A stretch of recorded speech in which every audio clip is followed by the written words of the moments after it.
Refraction of light. देखिए हमारा जो डिफिनेशन है वो क्या बोलता है, द बेंडिंग ऑफ रे of the bending of the ray of light passing through the one medium to another medium is called refraction। मतलब एक रे एक मीडियम से दूसरे मीडियम में जब जाता है तो उसके पाथ में, जिस पाथ को वो फॉलो करते जा रहा है उसके पाथ में जो बेंडिंग आता है उस प्रोसेस को हम लोग बोलते हैं रिफ्रैक्शन। मतलब रिफ्रैक्शन क्या है, बेंडिंग, ये ध्यान रखना है। लाइट के में जो बेंडिंग आ रहा है उसके पाथ में उसको रिफ्रैक्शन बोलता है। हमें पता है कि लाइट कहीं भी ट्रेवल करता है तो स्ट्रेट लाइन में मूव करता है, लेकिन जब वो एक मीडियम से दूसरे मीडियम में जाता है तो उसके पाथ में थोड़ा सा डाइवर्जन आता है, डिविएशन आता है, तो उसको हम लोग बोलते हैं रिफ्रैक्शन। अब इसको डायग्राम से हम लोग देखते हैं तो रिफ्रैक्शन क्लियर किसको बोलते हैं, ध्यान से देना है। आगे देखते हैं डायग्राम से। तो इस डायग्राम में आपको दिखेगा कि ये इंसिडेंट रे है, ये रिफ्रैक्टेड रे है। इंसिडेंट रे और ये जो डॉटेड लाइन है वो नॉर्मल है। इंसिडेंट रे जब इंसिडेंट हो रहा है रेयरर मीडियम से, ये रेयरर मीडियम है, ये जहाँ इंसिडेंट हो रहा है वो डेंसर मीडियम है। तो इंसिडेंट रे जब इंसिडेंट हो रहा है यहाँ से डेंसर मीडियम में, तब क्या हो रहा है कि ये अपने पाथ से थोड़ा सा नॉर्मल की तरफ, डॉटेड लाइन नॉर्मल को शो कर रहा है, नॉर्मल की तरफ डेविएट हो रहा है। और ये जो डेविएशन हो रहा है इसी प्रोसेस को हम लोग रिफ्रैक्शन ऑफ लाइट बोलते हैं। देखिए ये हमेशा कब होगा, जब एक मीडियम से दूसरे मीडियम में ट्रांसमिट होगा। जैसे बाहर से लाइट आ रहा है, वो लाइट ग्लास के थ्रू पास कर गया, तो बाहर का जो मीडियम था वो एयर था, और जब वो ग्लास से पास किया तो वो दूसरा मीडियम हो गया। तो वो दोनों मीडियम में जाने के कारण वो रिफ्रैक्शन हुआ। इसका रीज़न क्या होता है बेंडिंग का, वो भी हम लोग देखेंगे। क्यों ये बेंड करता है, मीडियम चेंज करने के कारण ऐसा क्या होता है कि ये बेंड कर जाता है, और किधर कब बेंड करेगा, ये सारी चीज़ों के बारे में हम लोग डिस्कस करते हुए चलेंगे। तो मेनली क्या होता है कि जैसे दो मीडियम में जब वो जाता है तो दो चीज़ों का फ़र्क पड़ता है। एक तो उसका स्पीड चेंज हो जाता है, और एक टर्म को हम लोग डिफाइन करेंगे जो रिफ्रैक्टिव इंडेक्स होगा। आगे हम उसको डिफाइन करेंगे कि रिफ्रैक्टिव इंडेक्स क्या होता है। इन सारे फैक्टर्स के कारण ही ये बेंडिंग होता है, रिफ्रैक्टिव इंडेक्स और स्पीड के कारण। देखिए दूसरा जो डायग्राम हमारे पास दिख रहा है, इसमें डेंसर से ये रेयरर की तरफ जा रहा है। तो जब ये डेंसर से रेयरर की तरफ जा रहा है तो ये नॉर्मल से दूर जा रहा है, अवे जा रहा है।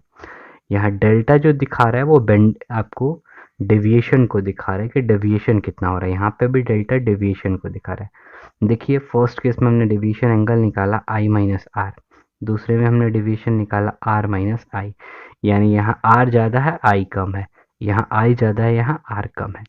तो यहाँ से हमें दो पॉइंट क्लियर होता है। एक तो इंसिडेंट रे जब रेयरर से डेंसर में जाएगा तो वो किधर जाएगा, नॉर्मल की तरफ, इस चीज़ को हमेशा ध्यान रखना है। दूसरा, जब ये डेंसर से रेयरर की तरफ जाएगा तो वो नॉर्मल से दूर जाएगा, वो नॉर्मल की तरफ नहीं जाएगा, नॉर्मल से दूर जाएगा। और डेविएशन क्या होगा वो भी हमें दिख रहा है। अब इस रिफ्रैक्शन को एक्सप्लेन करने के लिए एक साइंटिस्ट है जिनका नाम था स्नेल्स, उन्होंने कुछ लॉ दिया, और उनके लॉ को हम लोग बोलते हैं स्नेल्स लॉ। उन्होंने क्या बोला, देखिएगा स्नेल्स लॉ में उन्होंने क्या बोला कि sine i by sine r is equal to mu, और म्यू क्या है, एक कांस्टेंट है। For the two medium Snell's law can be written. देखिए दो मीडियम के लिए हमने कैसे लिखा, sine i by sine r equal to mu two by mu one. Mu two क्या दिखा रहा है, refractive index of second medium, और म्यू वन जो दिखा रहा है वो दिखा रहा है refractive index of first medium. तो ये इन्होंने क्या बताया कि जो साइन एंगल ऑफ इंसिडेंट होगा और साइन एंगल ऑफ रिफ्रैक्शन जो होगा उस दोनों का रेशियो जो होगा वो कांस्टेंट होगा, और उस कांस्टेंट को हम लोग कैसे रिप्रेजेंट करते हैं, mu two by mu one से, जहां म्यू टू सेकेंड मीडियम का रिफ्रैक्टिव इंडेक्स है, म्यू वन फर्स्ट मीडियम का रिफ्रैक्टिव इंडेक्स है। I think is it clear to all. तो ये जो रिफ्रैक्टिव इंडेक्स, देखिए हमने वहाँ पे देखा था एक फर्स्ट अपने डायग्राम्स जो हम लोग देख रहे थे उसमें सारा डेविएशन वगैरह हम देख रहे थे कि कैसे हमने एक पेंसिल को रखा वो टेढ़ा दिख रहा था, फिर कैसे हमें फीस कहीं और दिख रही थी। ये सारी चीज़ें इसी बेंडिंग के कारण होती है, उनको हम लोग आगे देखेंगे, सारी चीज़ों को एक्सप्लेन करते हुए हम लोग चलेंगे।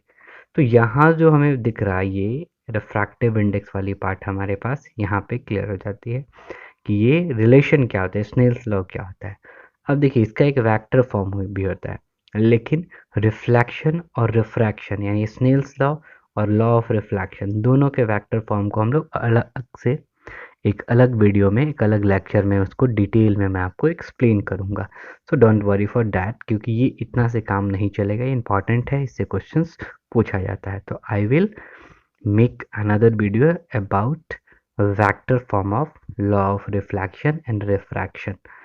देखिए अब आगे अगर हम लोग बढ़ते हैं इसमें, तो यहाँ तो इसको क्रॉस मल्टीप्लाई हमने कर दिया है, क्रॉस मल्टीप्लाई करके कांस्टेंट के फॉर्म में इसको लिख दिया है।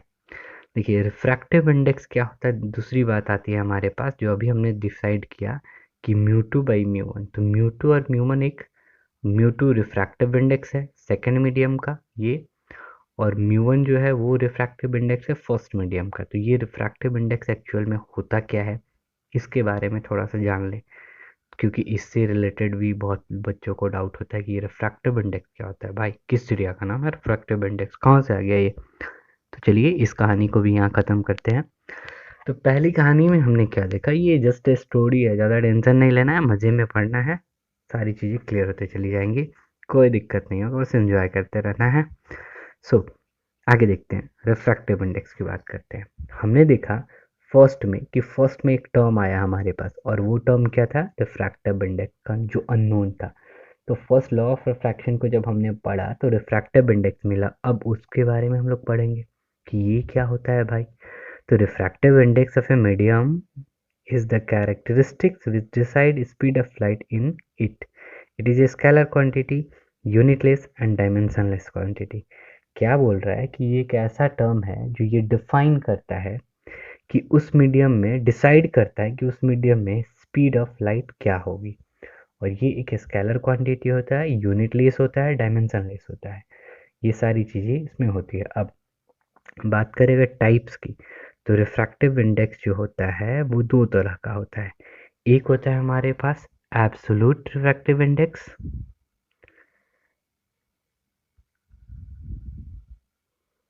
एब्सोल्यूट रिफ्रैक्टिव इंडेक्स, और दूसरा होता है रिलेटिव रिफ्रैक्टिव इंडेक्स।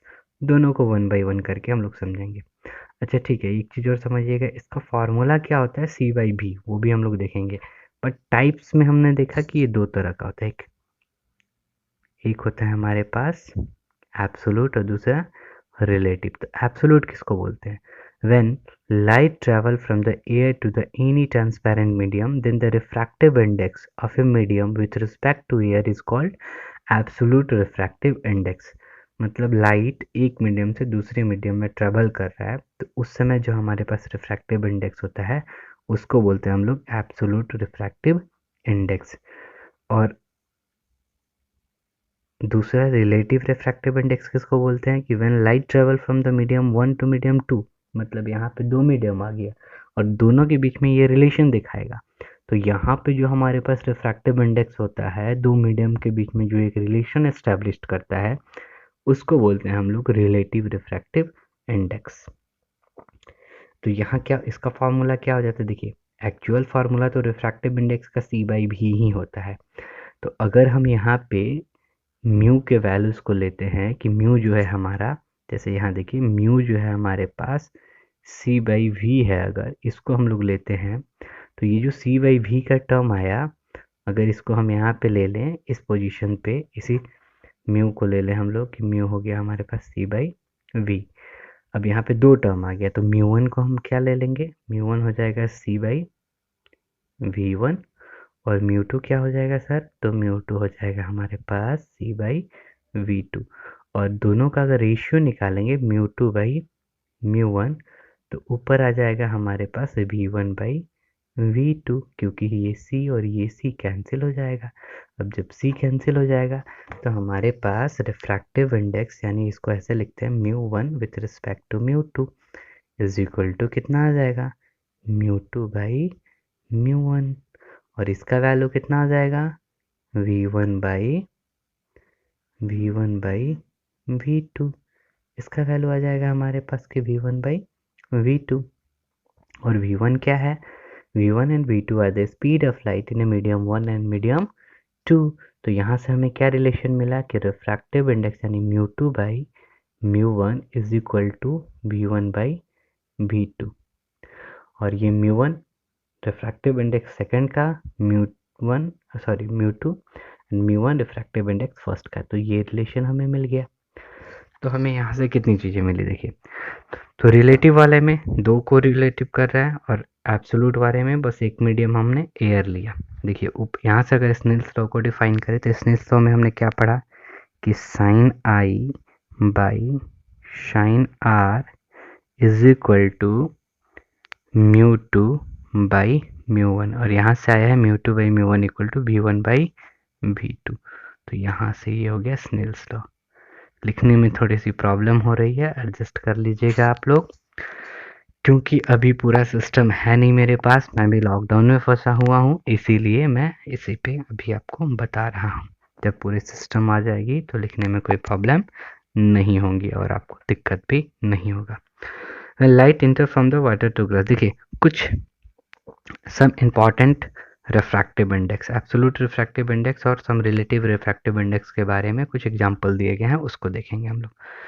देखिए 3/2 दे दिया है ग्लास के लिए, वाटर के लिए, डायमंड के लिए, क्राउन के लिए, अलग अलग चीज़ों के लिए आपके पास रिफ्रैक्टिव इंडेक्स दिया है। ग्लास और वाटर के बीच में 9/8 होता है। ये सारी चीज़ें दी हुई है, ये सारी चीज़ें आपको यहाँ पे दी हुई हैं, अलग अलग चीज़ों का रिफ्रैक्टिव इंडेक्स कि कब कहाँ पे कितना होता है। जनरली हमें याद नहीं रखना हो, लेकिन कुछ स्टैंडर्ड है इसलिए आप याद रखो तो अच्छा है। कभी कभी मेडिकल के एग्ज़ाम में इनको नहीं देता है और ये आपको याद रख के यूज़ करना होता है। जैसे यहाँ पे एयर और ग्लास के बीच में दे दिया है कि एयर और ग्लास के बीच में कितना होता है 1.5, और दूसरा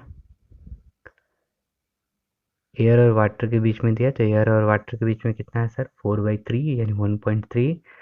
एयर और डायमंड 2.4, याद रखेगा ये एयर और डायमंड वाला बहुत इंपॉर्टेंट है, एयर और डायमंड वाला बहुत इंपॉर्टेंट है, बहुत बार ये यूज़ होता है। दूसरा है हमारे पास इसी तरह से वैक्यूम, एयर, ये सारी चीज़ें वैक्यूम और एयर का देखिए यहाँ पे इक्वल है, 1 1 दिया हुआ है हमारे पास क्राउन का।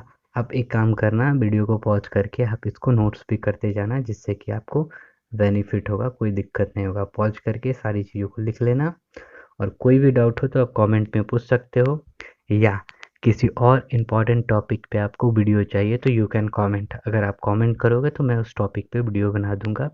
फिजिक्स का कोई भी टॉपिक हो या एजुकेशन से रिलेटेड कोई भी आपको प्रॉब्लम है तो just comment, I will make a video on that topic doing after lots of research. देखिए ये भी कुछ दिया हुआ है वाटर और ग्लास के बीच में, ग्लास और डी के बीच में, डी यहाँ पे रिप्रेजेंट कर रहा है आपको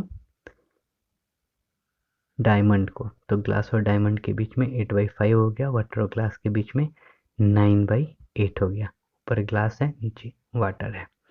अब देखिए ये कॉची का इक्वेशन, देखिए इन सारी चीज़ों का डेरिवेशन वाला पार्ट भी है, बट डेरिवेशन पार्ट को मैं यहाँ पे नहीं ले रहा हूँ अभी, क्योंकि मैंने बोला कि सारे सिस्टम नहीं है, सो आई कांट राइट हेयर।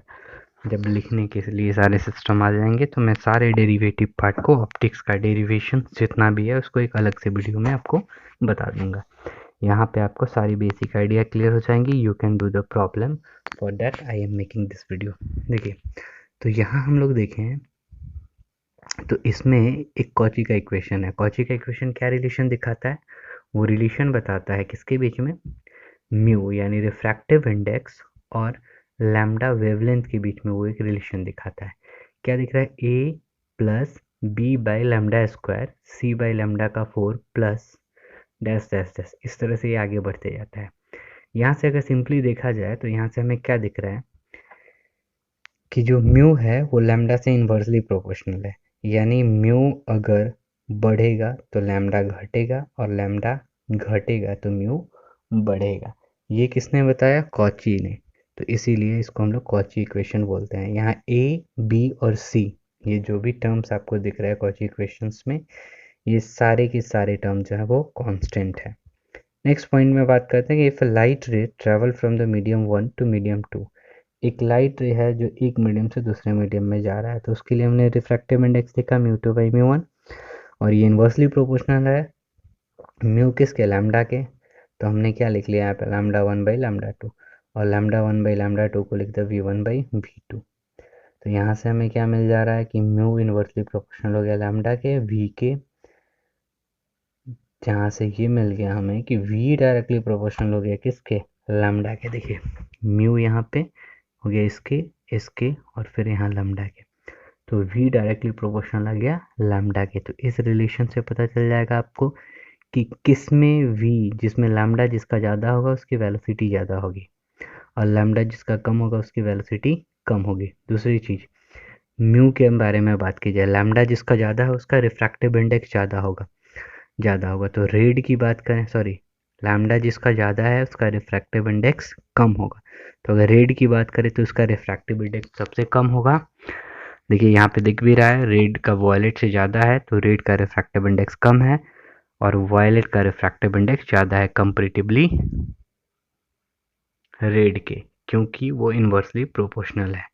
अब अगर हम डिपेंडेंसी की बात करते हैं कि रिफ्रैक्टिव इंडेक्स जो है वो किन किन चीज़ों पे डिपेंड करता है, तो पहला पॉइंट आता है nature of the medium of incident and refraction, colour of light और वेवलेंथ, उसके बाद temperature. Refractive index decreases with increase in temperature. अगर आप टेम्परेचर को बढ़ाओगे तो रिफ्रैक्टिव इंडेक्स का जो वैल्यू होता है वो डिक्रीज करता है, क्योंकि आप जब से जैसे टेम्परेचर को बढ़ाओगे उसके मॉलिक्यूल्स के बीच का डिस्टेंस बढ़ते जाएगा, मॉलिक्यूल के बीच का डिस्टेंस बढ़ते जाएगा, तो इसलिए उसके बीच में डेंसिटी भी डिक्रीज करते जाएगा, जिसके कारण आपका रिफ्रैक्टिव इंडेक्स डिक्रीज करते जाता है। और इन तीनों फैक्टर पे ये डिपेंड करता है, ये हमें ध्यान रखना है कि ये किन किन चीज़ों पे डिपेंड करता है। Nature of medium of incident refraction, colour of light and temperature पे ये डिपेंड करता है। तो यहाँ तक अभी हमने देखा। एक और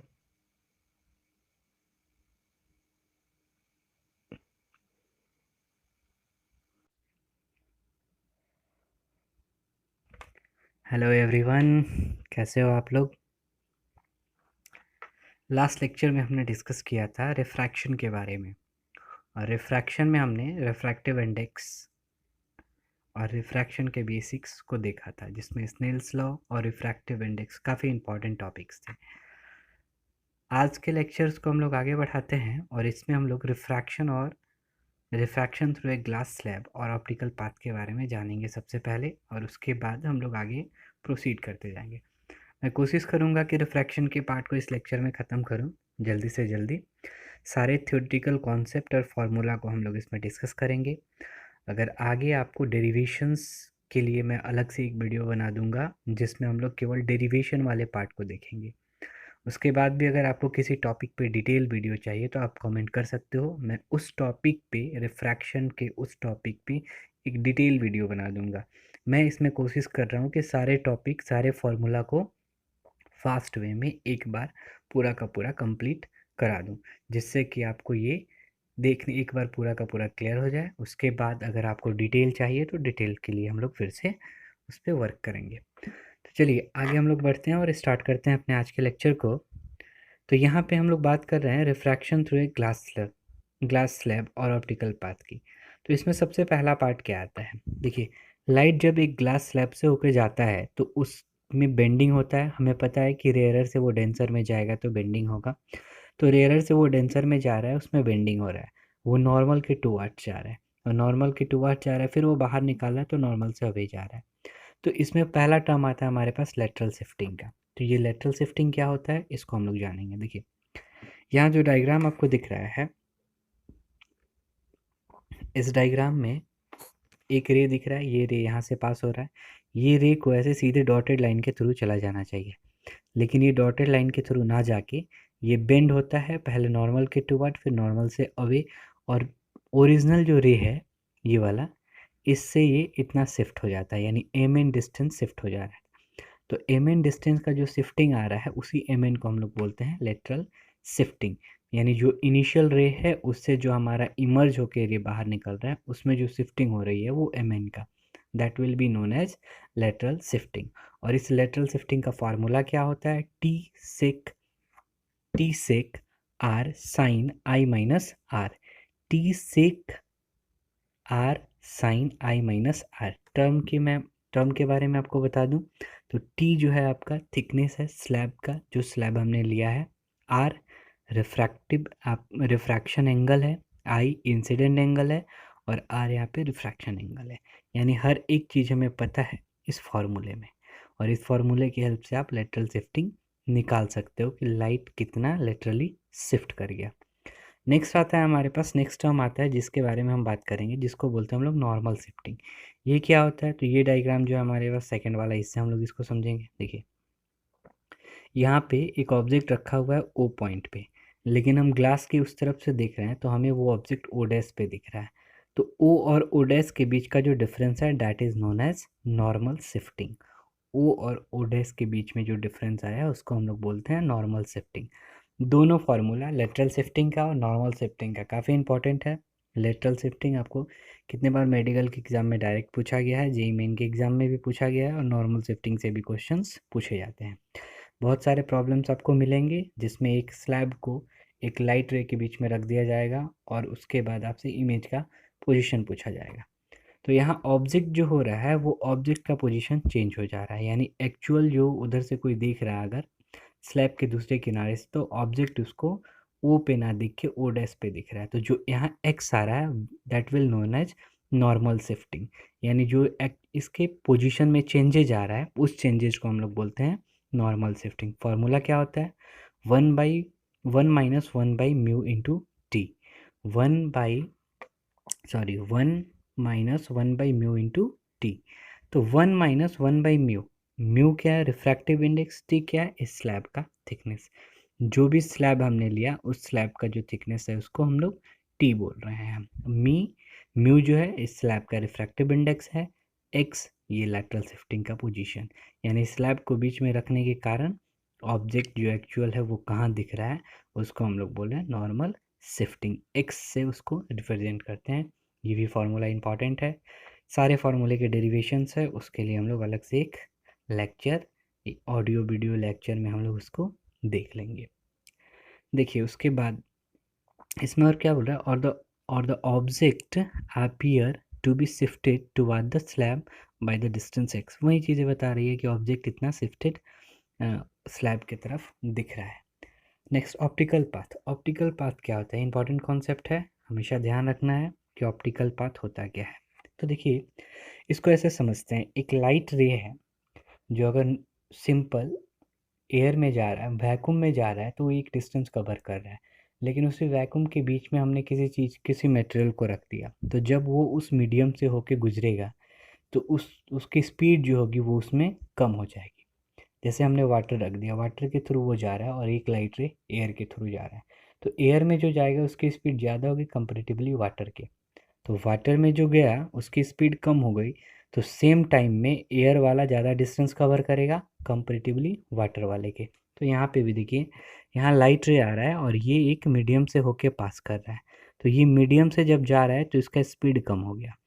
तो अगर इस मीडियम के लिए हम ऑप्टिकल पाथ की बात करें तो इतना ही टाइम में, जितना टाइम में ये एक डिस्टेंस कवर किया, इतना ही टाइम में ये वैक्यूम में जितना डिस्टेंस कवर करेगा that will be known as the optical path of this medium. देखिए डिफिनीशन भी बोल रहा है कि it is defined as the distance travel by light in a vacuum in the same time in which it travel a given path length in a medium. मतलब उतना ही time में ये जितना डिस्टेंस वैक्यूम में ट्रेवल करेगा that will be known as the path length. जितना time में इसने एक्स डिस्टेंस को इस मीडियम में कवर किया, ध्यान रखना है इसको। तो अगर यहाँ पे हम ऑप्टिकल पाथ की बात कर रहे हैं तो म्यू म्यू एक्स बाई सी आ गया। ये म्यू एक्स बाई सी आपका ऑप्टिकल पाथ को बता रहा है। म्यू रिफ्रैक्टिव इंडेक्स है, एक्स यहाँ पे जो स्लैब है उसका डिस्टेंस। तो हमेशा आपको अगर ऑप्टिकल पाथ निकालना हो तो याद रखिएगा कैसे यूज करेंगे हम लोग। जो भी ऑब्जेक्ट दिया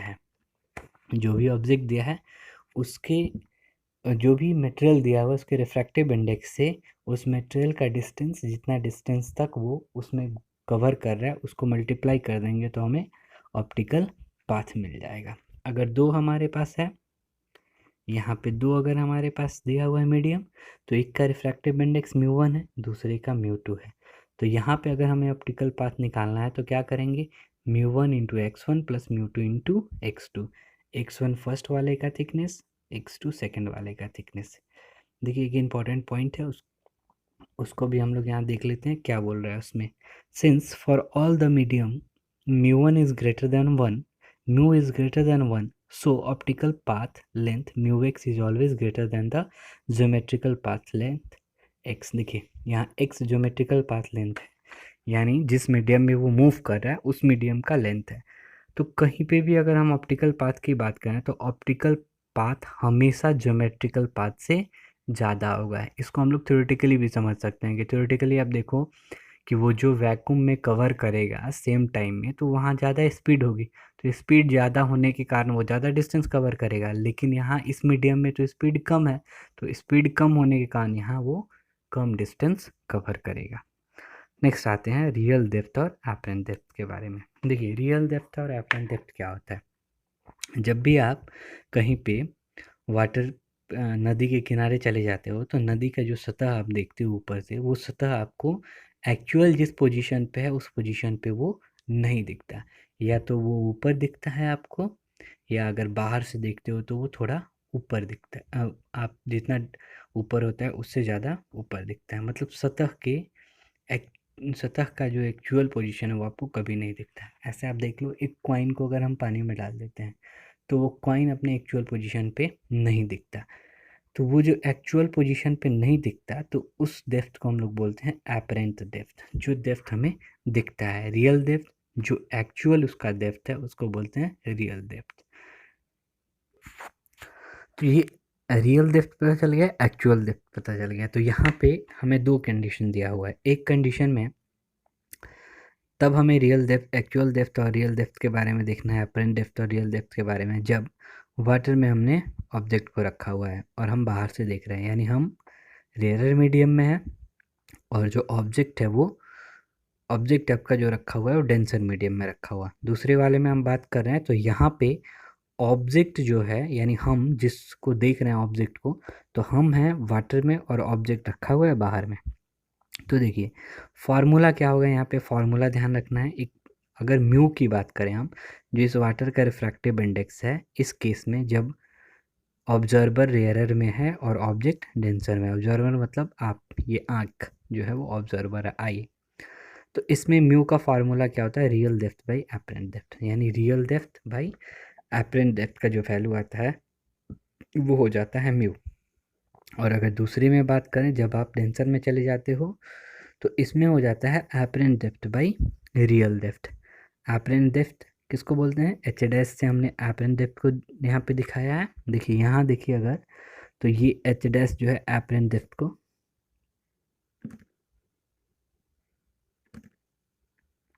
तो ये एच डैश जो है वो आपको एपरेंट डेप्थ को दिखा रहा है। डायग्राम में ध्यान से देखिए, और यहाँ डायग्राम में आप देखिए, यहाँ पे एक्चुअल में ये यहाँ रखा हुआ है बट दिख रहा है ये यहाँ पे।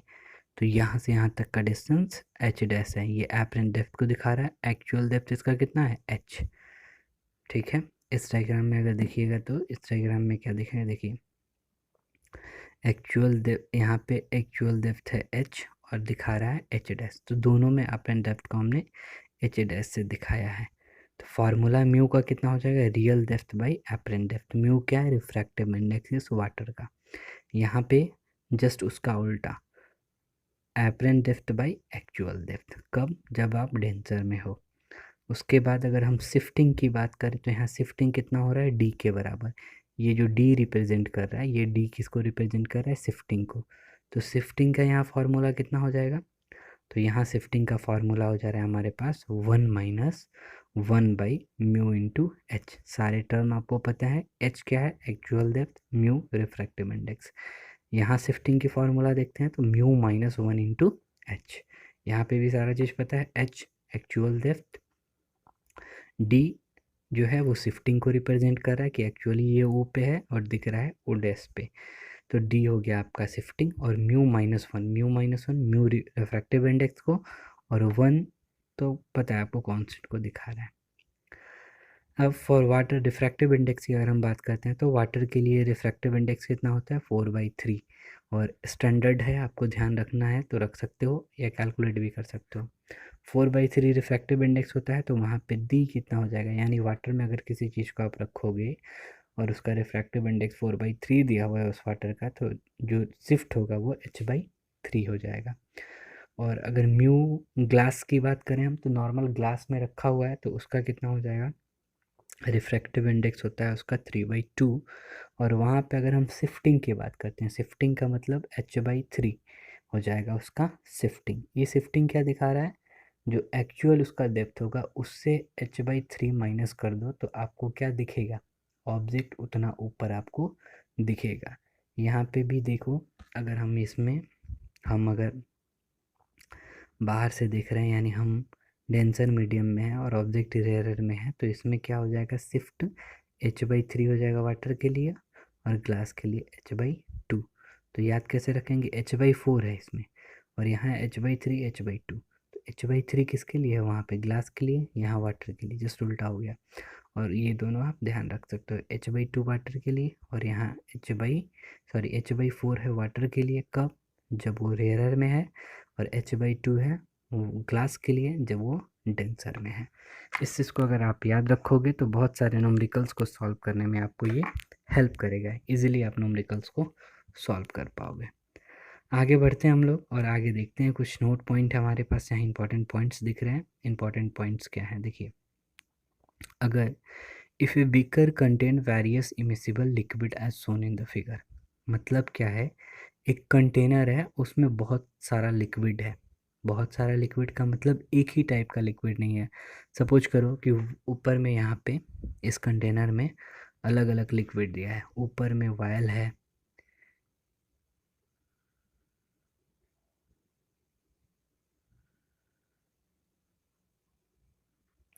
ऊपर में यहाँ पे वायल है, ये वायल हो गया, ये हो गया मान लीजिए केरोसिन वायल, ये हो गया कोई और वायल, ये हो गया वाटर। तो इस तरह से अगर हम 3 लिक्विड दिया हुआ है, इसमें शिफ्ट निकालना है तो क्या करेंगे, तो इसके लिए हमें कुछ नहीं करना होगा, सबका शिफ्ट अलग अलग हम निकालते जाएंगे और सारे शिफ्ट को ऐड कर देंगे तो टोटल शिफ्टिंग जो होगा वो हमें मिल जाएगा। देखिए फार्मूला पे आते हैं हम लोग, तो हम एपरेंट डेप्थ की बात अगर करते हैं तो d1/μ1 d2/μ2 d3/μ3, ये तो हो गया हमारा एपरेंट डेप्थ। एपरेंट डेप्थ हमने अभी यहाँ पे निकाला था कि एपरेंट डेप्थ क्या होगा, म्यू के फॉर्म में हमने एपरेंट डेप्थ को निकाल लिया। डी क्या दिखा रहा है यहाँ पे, तो d1 d2 इसका एक्चुअल डेप्थ दिखा रहा है और μ1 μ2 इसका रिफ्रैक्टिव इंडेक्स दिखा रहा है। तो टोटल एपरेंट डेप्थ जो हो गया वो हमको इस फार्मूला से मिल जाएगा। दूसरा, अगर म्यू की बात करते हैं तो म्यू कैसे निकालेंगे हम लोग भाई, तो अगर नेट की बात करें तो एक्चुअल बाई एपरेंट पहले से हम लोग पढ़ चुके हैं कि म्यू का फार्मूला क्या होता है। देखिए यहाँ पे real depth by apparent depth, तो यहाँ रियल की जगह पे हम यूज़ कर रहे हैं एक्चुअल वाले टर्म को, तो actual depth by apparent depth. और इसी के यहाँ पे एपरेंट डेप्थ का फार्मूला हमने लगाया था म्यू के फॉर्म में, तो उस फार्मूले को यहाँ पुट कर दिया और यहाँ पे d1 d2 d3 इसके एक्चुअल डेप्थ को दिखा रहा है। तो म्यू कॉम्बिनेशन, अच्छा म्यू कॉम्बिनेशन का मतलब क्या है कि वो जो लिक्विड है, 3 तरह का लिक्विड, उस तीनों का कंबाइंड म्यू का वैल्यू कितना होगा वो बता रहे हैं यहाँ पे। म्यू कॉम्बिनेशन उसी चीज़ को रिप्रेजेंट कर रहा है कि तीनों का कंबाइंड वैल्यू कितना होगा। निकालने का फॉर्मूला बहुत आसान है, सबका आप डेप्थ देखते रहोगे किसका कितना डेप्थ दिया हुआ है, उसको यूज़ करेंगे और इजीली इस फार्मूले से हम उसको भी निकाल लेंगे। तो यहाँ से हमें ये मिल जाएगा कि इसका एपरेंट डेप्थ कितना है, ये वाला चीज़ आपको यहाँ से मिल जाएगा। ठीक है, अब अगर mu in case of 2 liquid if d1 and d2 is same, अगर केवल 2 ही लिक्विड दिया है और 2 ही लिक्विड के लिए हमें काम करना है और दोनों का जो एक्चुअल लेंथ जो है ये d1 d2 जो दिया हुआ है वो फिक्स है, यानी इक्वल है, इक्वल है, तो वहाँ पे म्यू के लिए ये फार्मूला आप डायरेक्ट यूज़ कर सकते हो। ये फार्मूला भी इसी से निकल जाएगा, d1 और d2 को हम कॉमन ले लेंगे, निकाल देंगे, कैंसिल हो जाएगा, सॉल्व करेंगे, ये आ जाएगा। तो ये फार्मूला आप कब यूज कर सकते हो, जब 2 तरह का लिक्विड है और दोनों का जो लेयर है d1 और d2 वो सेम है। यहाँ d1 क्या रिप्रेजेंट कर रहा है, देखो हाइट को, d2 भी हाइट को, d3 भी हाइट को। नेक्स्ट टॉपिक पे आते हैं, काफ़ी इंपॉर्टेंट टॉपिक है, नाम है टोटल इंटरनल रिफ्लेक्शन। क्या होता है ये टोटल इंटरनल रिफ्लेक्शन? देखो इसको समझेंगे हम लोग। क्या बोल रहे हैं कि when a ray of light goes from denser to rarer medium it bend away from the normal, and as the angle of incident in a denser medium increases, the angle of refraction in a rarer medium also increases. At a certain angle, angle of refraction at a certain angle, यहाँ से देखिए,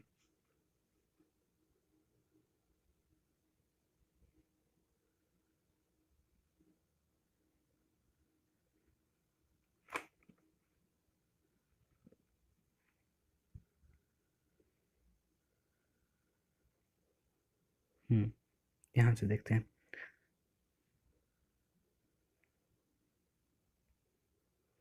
क्या बोल रहा है? At a certain angle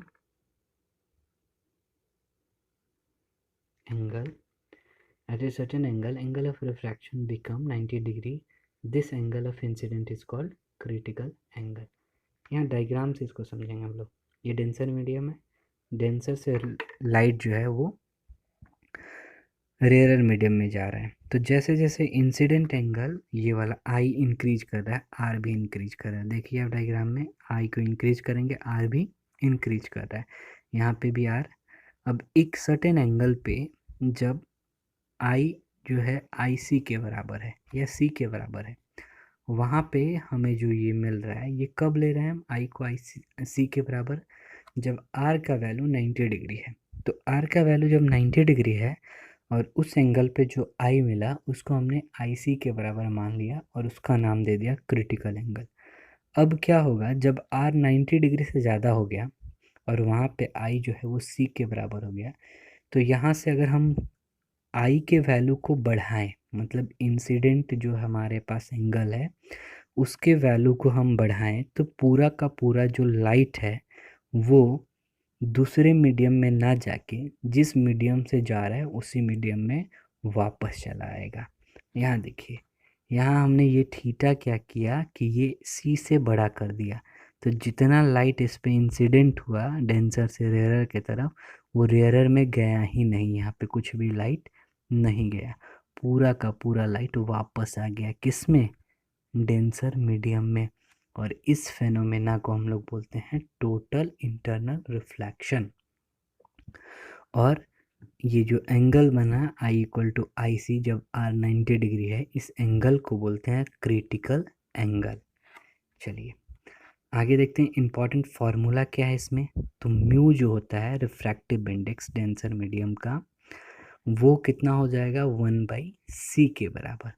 इसको हम लिख सकते हैं कॉसिक सी, वेयर म्यू को हम बात कर रहे हैं mu denser with respect to rarer, हमने यहाँ पे लिया है म्यू रिप्रेजेंट कर रहा है डेंसर का विथ रिस्पेक्ट टू रेयरर। यहाँ पे डेंसर का किसके रिस्पेक्ट में लिया, रेयरर के रिस्पेक्ट में, यानी हम लिख सकते हैं इसमें म्यू, यहाँ पे हम लिख कह सकते हैं म्यू डेंसर, सॉरी ऐसे लिख सकते हैं हम लोग, mu denser with respect to mu rarer equal to 1/sin c।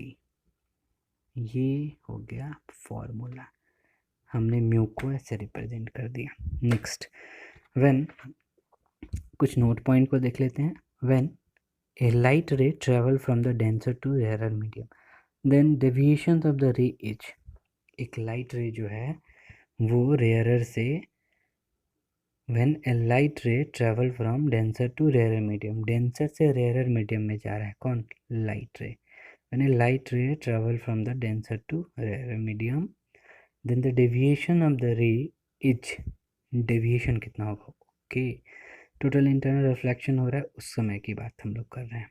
देखिए यहाँ टोटल इंटरनल रिफ्लेक्शन हुआ, ये डायग्राम आपको बताएगा। तो लाइट रे को इधर जाना चाहिए था लेकिन यह आया इधर, तो ये angle theta i equal to r हमें पता है रिफ्लेक्शन से, क्योंकि यहाँ टोटल इंटरनल रिफ्लेक्शन हो रहा है। तो यहाँ पे डेविएशन कितना हो जाएगा, टोटल तो यहाँ पे पाई बन रहा था, ये वाला हमारे पास टोटल, ये वाला पाई बन रहा था यहाँ से यहाँ तक, जिसमें से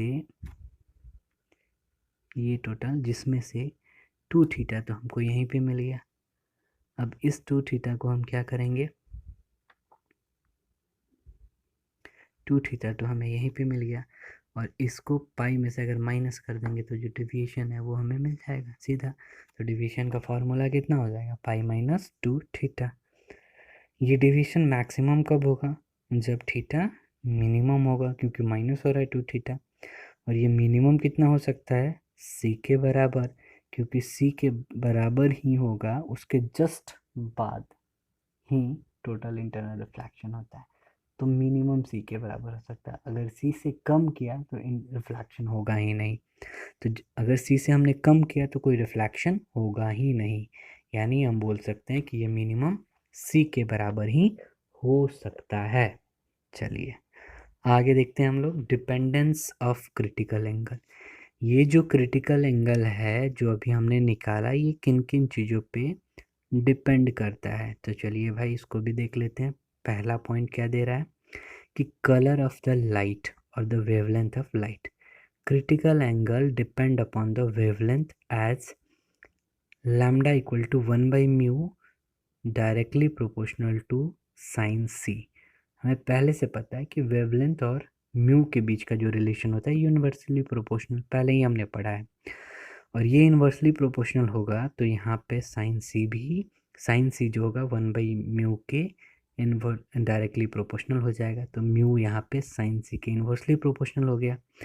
तो यहाँ से हमने देखा था कि म्यू इक्वल टू 1/sin सी था, यानी यहाँ से क्या मिल रहा है कि लैम्डा जो है,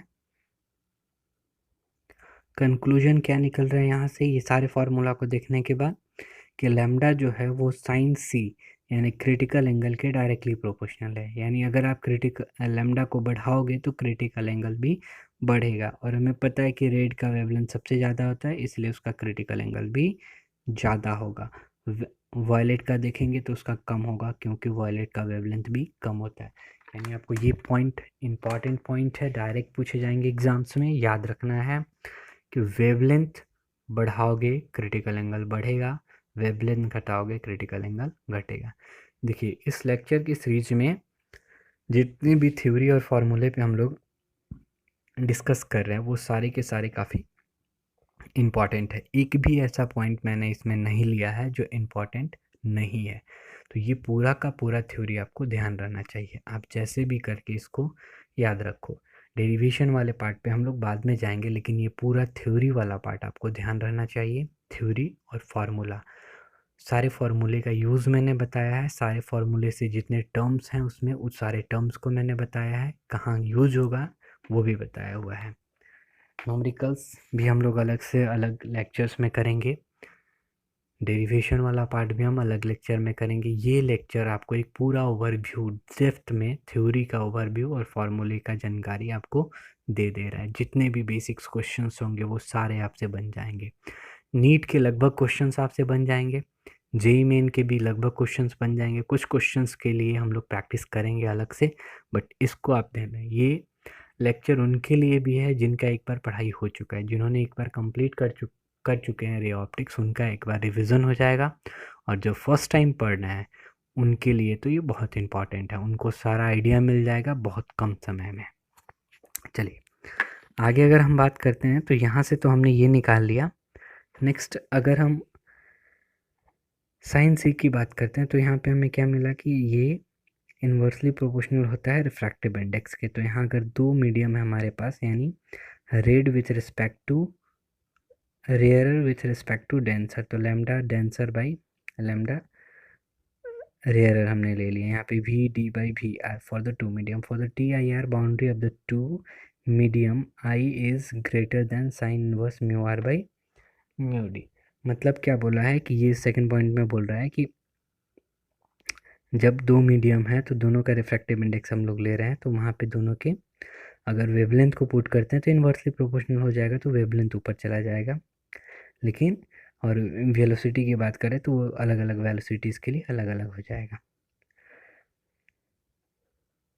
सेकेंड पॉइंट में आते हैं, nature of the pair of the medium greater the refractive index laser will be the critical angle. जितना ज़्यादा रिफ्रैक्टिव इंडेक्स, जितना कम रिफ्रैक्टिव इंडेक्स होगा उतना ही क्रिटिकल एंगल ज़्यादा होगा।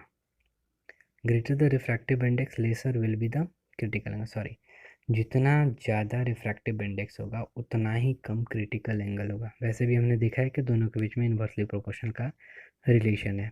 ये कुछ इंपॉर्टेंट मटेरियल का आपके पास रिफ्रैक्टिव क्रिटिकल एंगल दिया हुआ है, जैसे ग्लास और एयर के लिए 42 डिग्री,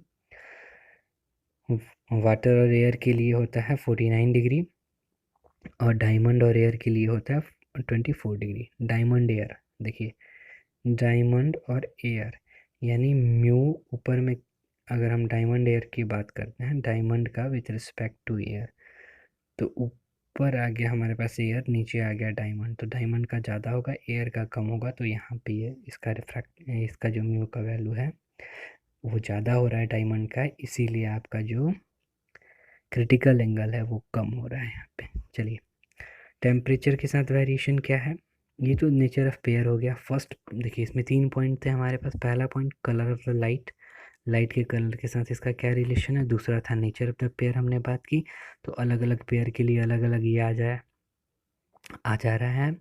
और तीसरा हमने बात किया यहाँ पे, ये mu r by d rare और डेंसर नहीं है, वो रेड और डिफरेंट कलर, जो भी हम कलर उसको ले रहे हैं वो कलर की बात कही जा रही है डी के। डी यहाँ पे कलर को रिप्रेजेंट कर रहा है। नेचर ऑफ पेयर में अलग अलग पेयर, किस किस पेयर की हम बात करें, जैसे ग्लास एयर ले रहे हैं या वाटर एयर ले रहे हैं, दो जो पेयर है जहाँ पे टोटल इंटरनल रिफ्रैक्शन हो रहा है, वो दोनों पेयर कौन कौन सा है उसके बारे में, नेचर ऑफ पेयर के बारे में बात कही गई है। थर्ड पॉइंट में आते हैं टेम्परेचर। तो with temperature rise refractive index of the material decreases. Temperature में अगर इंक्रीमेंट होता है तो रिफ्रैक्टिव इंडेक्स डिक्रीज करेगा, और रिफ्रैक्टिव इंडेक्स अगर डिक्रीज करेगा तो क्रिटिकल एंगल इंक्रीज करेगा। टेम्परेचर देखिए, रिफ्रैक्टिव इंडेक्स का जो रिलेशन था टेम्परेचर के साथ वो हमने पहले भी पढ़ा हुआ है। तो अगर आप टेम्परेचर को बढ़ाओगे, सिंपल ध्यान रखना है, तो उसका रिफ्रैक्टिव इंडेक्स बढ़ेगा, और जब वो बढ़ेगा तो ये घटेगा, और वो घटेगा तो ये बढ़ेगा। तो यहाँ टेम्परेचर को बढ़ाने से, सॉरी, रिफ्रैक्टिव इंडेक्स कम होता है, और कम होता है तो ये क्रिटिकल एंगल बढ़ता है। टेम्परेचर के इन्वर्सली प्रोपोर्शनल होता है कौन, ये म्यू जो होता है इन्वर्सली प्रोपोर्शनल टेम्परेचर के। और साइन सी हमने देखा कि साइन सी जो है आपका, साइन सी जो है वो इन्वर्सली प्रोपोर्शनल है म्यू के। तो आप अगर म्यू को बढ़ा रहे हो तो ये घटेगा, और इसको अगर घटा रहे हो तो ये बढ़ेगा। वही चीज़ें यहाँ पे भी बताई जा रही है। कुछ एग्जांपल्स देखते हैं रिफ्रैक्शन, TIR यानी टोटल इंटरनल रिफ्लेक्शन के कुछ प्रैक्टिकल एग्जांपल क्या है। पहला, डायमंड इतना चमकीला क्यों दिखता है, टोटल इंटरनल रिफ्लेक्शन के कारण ही डायमंड इतना चमकीला दिखता है। दूसरा, ऑप्टिकल फाइबर, क्या होता है ऑप्टिकल फाइबर, पहले इसको समझेंगे। देखिए, optical fibre consist of the many long high quality composite glass quartz fibre, each fiber consists of the core in the candings. The refractive index of the material of the core mu1 is higher than than the canding mu2। देखिए, कैंडिंग और क्लैंडिंग, क्लैंडिंग CLADDING, क्लैंडिंग and core, ये क्या होता है। इसमें क्या होता है कि ये जो हमारा ऑप्टिकल फाइबर है वो दो तरह के मटेरियल से मिल के बना होता है। एक होता है कोर और दूसरा होता है क्लैंडिंग। तो क्लैंडिंग जो होता है वो ये वाला पार्ट होता है, यहाँ डायग्राम में आप देख सकते हो, ये डायग्राम इसमें आपको दिख रहा है क्लैंडिंग। क्लैंडिंग क्या है और कोर क्या है। तो क्लैंडिंग का जो रिफ्रैक्टिव इंडेक्स होता है वो ज़्यादा होता है विथ रिस्पेक्ट टू कोर। तब जब इसमें कोई भी सिग्नल पास करेगा लाइट के फॉर्म में, या कोई भी लाइट पास करेगा, तो यहाँ पे क्या होता है, इस एंगल पे हम लोग उसको भेजते हैं कि यहाँ टोटल इंटरनल रिफ्लेक्शन होता है, और टोटल इंटरनल रिफ्लेक्शन के कारण उसमें लॉस कम होता है। आगे देखते हैं हम लोग इसमें पॉइंट्स क्या बता रहा है। When the light is incident on one end of the fiber at a small angle, the light passes inside, undergoes repeated total internal reflection along the fiber, and finally come out. The angle of incident is always larger than the critical angle of the core material with respect to its cladding. Even if the fiber is bent, the light can easily travel through along the fiber. A bundle of optical fiber can be used as a light pipe in a medical and optical examinations. It can also be used for the optical signal transmissions. Optical fiber has also been used for transmitting and receiving the electrical signal which are converted to the light by the suitable transducers. अब देखिए इसमें हम लोग ऐसे क्या करते हैं, अभी मैंने बात की कि सिग्नल को हम इस एंगल पे भेजते हैं कि टोटल इंटरनल रिफ्लेक्शन हो। टोटल इंटरनल रिफ्लेक्शन होने के कारण कोई लॉस नहीं होता है। जिस इंटेंसिटी की लाइट को हम इंसिडेंट कराते हैं वही इंटेंसिटी का लाइट हमें बाहर भी मिल जाता है। तो ऑप्टिकल फाइबर यूज़ करने का ये प्रॉफिट है। यूज कहाँ कहाँ होता है, तो जनरली हम लोग सिग्नल के ट्रांसमिशन में यूज़ करते हैं, मेडिकल्स में भी इसका यूज होता है एग्जामिन करने के लिए। उसके बाद इलेक्ट्रिकल सिग्नल्स को हम लोग लाइट में कन्वर्ट करके सुटेबल ट्रांसड्यूसर की मदद से उसको एक जगह से दूसरी जगह भेजने में भी हम इसका यूज़ करते हैं। कैसे बना होता है, कैसे काम करता है, ये इसकी खास बात है। ऊपर वाला जो लेयर है म्यू2 वो ज़्यादा हाई रिफ्रैक्टिव इंडेक्स का होता है, नीचे वाले इन कंपेरिजन टू कोर के कंपेरिजन में म्यू2 का वैल्यू ज़्यादा होता है। तो ये हो गया ऑप्टिकल फाइबर की बात। नेक्स्ट बात करते हैं, नेक्स्ट एप्लीकेशन में आते हैं हम लोग। तो नेक्स्ट एप्लीकेशन देखिए, एक और एप्लीकेशन था फर्स्ट जिसको हमने छोड़ा था, ये वाला। इसमें जो हमें मिराज जो दिखता है, इल्यूजन जिसको बोलते हैं हम लोग, डिज़र्ट में हमें दिखता है। जैसे यहाँ एक पेड़ है ऊपर में, दूर से हम देख रहे हैं, तो दूर से देख रहे हैं तो उस पेड़ का एक प्रतिबिंब हमें दिखाई पड़ता है अर्थ पे। एक्चुअल में वहाँ कोई पेड़ होता नहीं है लेकिन हमें उसका प्रतिबिंब दिखाई पड़ता है। जनरली ये डिज़र्ट में दिखाई देता है, तो इसको हम लोग बोलते हैं मिराज। ये भी एक टोटल इंटरनल रिफ्लेक्शन के कारण ही दिखाई देता है। उसके बाद यहाँ पे कोई शिप है, वो शिप का एक प्रतिबिंब हमें दिखाई देता है ऊपर आकाश में, वो भी ऑप्टिकल टोटल इंटरनल रिफ्लेक्शन के कारण ही दिखाई देता है। आगे देखते हैं हम लोग field of vision of a fish. देखिए अब विजन ऑफ ए फिश की बात करते हैं। A fish driver inside the water can see the whole world through a cone with. एक फिश है जो वाटर के अंदर है, वो पूरी दुनिया को देख पाती है एक कोन के कारण। अब इसमें क्या होता है इसको थोड़ा ध्यान से समझेंगे हम लोग, इम्पोर्टेंट है ये काफ़ी। Field vision of fish, field vision of fish और स्विमर। तो इसमें क्या देखेंगे हम लोग कि एक फिश है जो पानी के अंदर तैर रही है। तो इसमें होता क्या है कि वो कितने दूर तक चीज़ों को देख सकती है। तो इसमें जनरली होता क्या है कि जो भी फिश या कोई स्विमर अगर पानी के अंदर है तो वो पानी के ऊपर का एक लेयर जो है या बाहर की चीज़ों को एक लिमिटेड एरिया में ही देख पाता है। अगर उस एरिया से बियॉन्ड कोई चीज़ रखी हुई है तो वो उसे दिखाई नहीं देती, क्योंकि उसे केवल पानी ही दिखाई देता है। ऐसा क्यों होता है इसको यहाँ से समझेंगे। देखिए यहाँ से लाइट रे निकल के जाता है और क्रिटिकल एंगल से अगर ज़्यादा पे वो इंसिडेंट होता है तो अंदर जो वाटर है वो डेंसर मीडियम है, बाहर एयर है। तो ये टोटल इंटरनल रिफ्रैक्शन का फेनोमेना हो यहाँ पे होता है, क्योंकि अगर क्रिटिकल एंगल से ज़्यादा होगा तो वहाँ पे टोटल इंटरनल रिफ्लेक्शन होगा। तो इस फेस के केस में भी टोटल इंटरनल रिफ्लेक्शन होता है, जिसके कारण फेस एक लिमिटेड एरिया में ही देख पाता है। तो ये जो एप्लीकेशन है इससे बहुत बार क्वेश्चंस मिलेगा आपको, बहुत बार क्वेश्चन पूछा गया है, तो इसलिए ये इंपॉर्टेंट हो जाता है। इसमें 3-4 फार्मूले हैं जो आपको ध्यान रखने होंगे। सबसे पहला फार्मूला जिसको हम लोग बोलते हैं एपेक्स एंगल।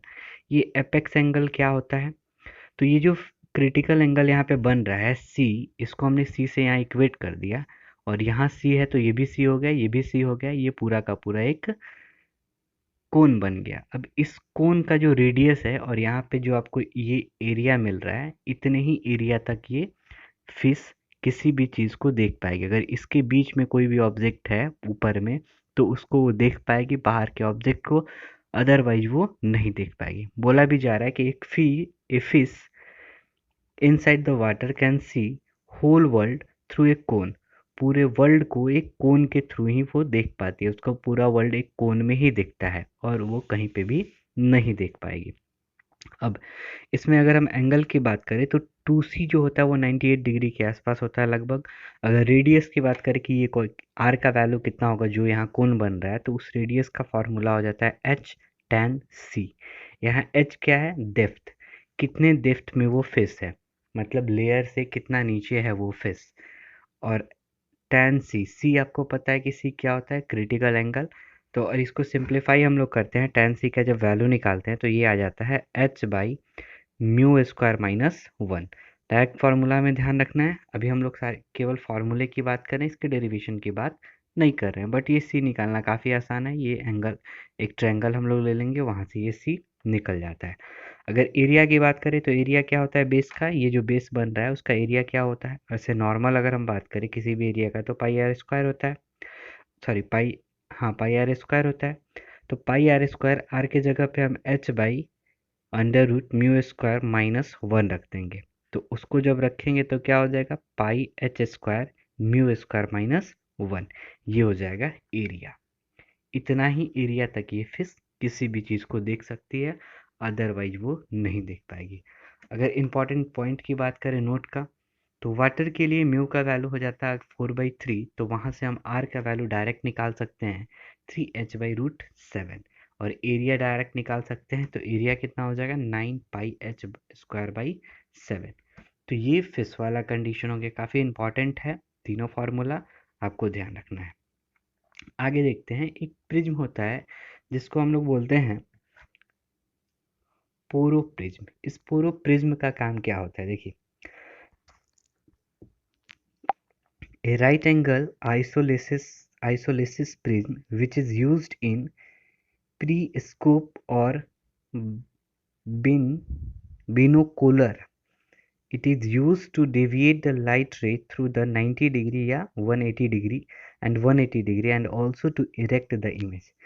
होता क्या है इसमें कि ये एक आइसोलिसिस प्रिज्म होता है, मतलब आइसोलिसिस ट्रायंगल जैसे हमने देखा उसी तरह का होता है, जिसमें एक एंगल 90 डिग्री का होता है, दो एंगल इक्वल होता है 45 का। जनरली ये क्या करता है कि इसके थ्रू कोई भी लाइट जाता है तो वो उसको 90 डिग्री या 180 डिग्री से डेविएट कर देता है। तीनों प्रिज्म आप देख सकते हो, इसमें भी एक एंगल 90 का है, दो 45 का, इसमें भी एक एंगल 90 का, और इसमें भी एक एंगल 90 और दो 45 का। इसमें जो डेविएशन कर रहा है 180 डिग्री से सेकंड वाले में, फर्स्ट वाले में जो डेविएशन हो रहा है वो 45 पे आ रहा है और सीधे वो चला जा रहा है, यानी 90 डिग्री से हो रहा है। इसमें अगर देखा जाए तो इसमें थर्ड वाले में भी 90 डिग्री से डेविएशन होता है। तो ऐसा कोई प्रिज्म है जो 90 और 80 से डेविएट करता है, तो उसको हम लोग बोलते हैं पोरो प्रिज्म।